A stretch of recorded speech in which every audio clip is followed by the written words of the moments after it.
What's up, Brian Tong here, and welcome to the Apple Bits for everything good and bad inside the world of Apple. Let's just jump right in, and you know what? It can feel like it's always about the iPhone, but if you're ready for a new Mac in 2019, you should get excited about Intel's latest announcement for their next-gen Sunny Cove processors with better performance and power efficiency.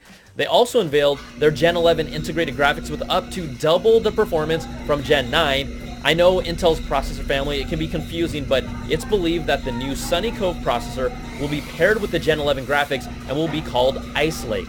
And this is a whole new chipset we'll most likely see coming to the 2019 MacBooks, MacBook Pros, Mac Minis, iMacs, and yes, even the all-new Mac Pro.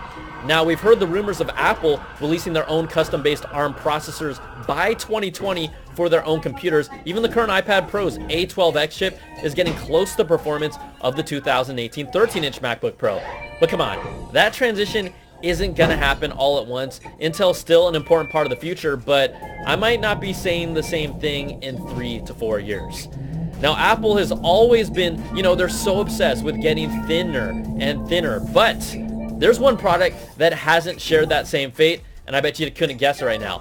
It's the iPhone, and I don't think most people even care to check. Now, since 2014, iPhones have actually been getting slightly thicker and thicker, but that might change in 2019 because according to Korea's ET News, Apple will be adopting a new Samsung-designed OLED tech display called Y-Octa, which integrates the normal separate touchscreen layer into the display itself and makes the display overall thinner.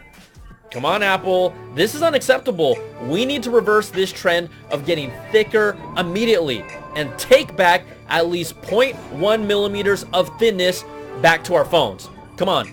Let's make the iPhone great again, or we're all quitting you. Yeah, no, we're not. All right, multiple reports have already said that the 2019 batch of iPhones will likely have the same form factors as the XS, XS Max, and XR in body and screen sizes. Sounds exciting already. And Apple is also expected to bring back the fuggliest case in Apple history very soon. Can you guess which one? Come on. Well, based on information found by Guilherme Rambo inside of iOS code, Apple looks to be releasing an iPhone XS battery case with that big bulge on the booty side.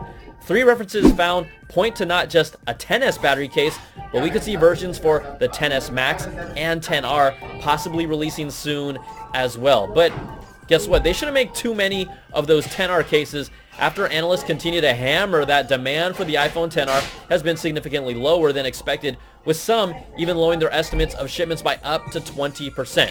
And remember, before the announcement, these same analysts were touting that it would easily be the most popular iPhone model, and that might hold true, but this year's phones aren't selling nearly as well overall. And you can tell, because Apple has really been pushing marketing on the iPhone XR starting at lower prices.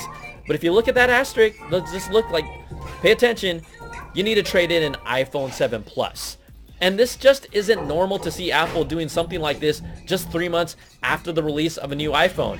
And then if we're talking about sales not being good enough, if you're an Apple Music subscriber in the UK, you might have received an email offering you £50 off the price of the HomePod. But the problem to me is that if you're already an Apple Music subscriber, you're really the target audience that should have bought a HomePod on launch for full price in the first place if it was that good of a product. And now Apple is coming to you with a discount.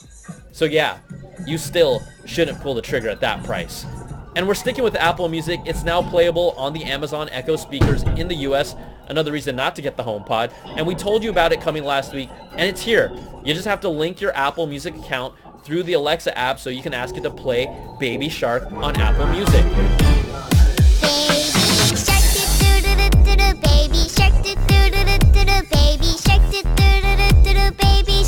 Hold on.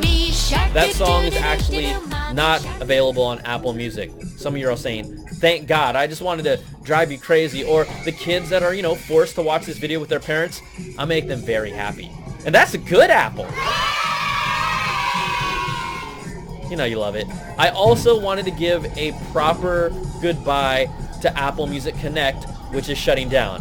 Some of you are all like, what is that? Well, it was the social platform for artists built within Apple Music that artists didn't use. I think only one of the artists that I followed like posted a photo, like one photo on launch. So yeah, it was trash. And also, remember iTunes ping? No one used that either. It's kind of a trend for Apple and social. And another friend of Apple is saying goodbye. The Infinity Blade trilogy from Epic Games, which somehow managed to be featured in 3 Apple keynotes, even if it was basically the same exact game every time with its slashing and tapping. It's being removed from the App Store. Honestly, it was really one of the iconic games for iOS until it wasn't. Now, this is also not related to the Infinity Blade overpowered weapon that was just removed from Fortnite from the same studio, Epic Games, unless it was their plan all along. Yeah, either way, both Infinity Blades are gone, but not forgotten. And after multiple ads and years of ripping Apple a new one for removing the headphone jack, Samsung introduced their latest smartphone, the Galaxy A8, which has a punch hole for a camera that I honestly like better than a notch. But Samsung finally removed the headphone jack. Come on, son. That's a bad Apple. I never thought I'd use that in back-to-back episodes, but will Apple retaliate? Will they get a dig back somehow, some way? Because you know they like that. And honestly, Samsung was just ruthless with commercials like this. Can I still use these headphones with the 10? Yeah, but you'll need an adapter, or as most people like to call it, a dongle. A what? A dongle. A dongle? Yeah, a dongle. It comes in the box. But what if I just need to charge at the same time? Then you're gonna need another type of dongle. Like a double dongle? Yeah, double dongle, I guess. That sounds explicit. Let's get ready to dunko! Sorry, Samsung, but you in the club now. Alright, that's going to do it for now. If you like this video, you know the drill. Thumbs up, subs up, and hit that notification.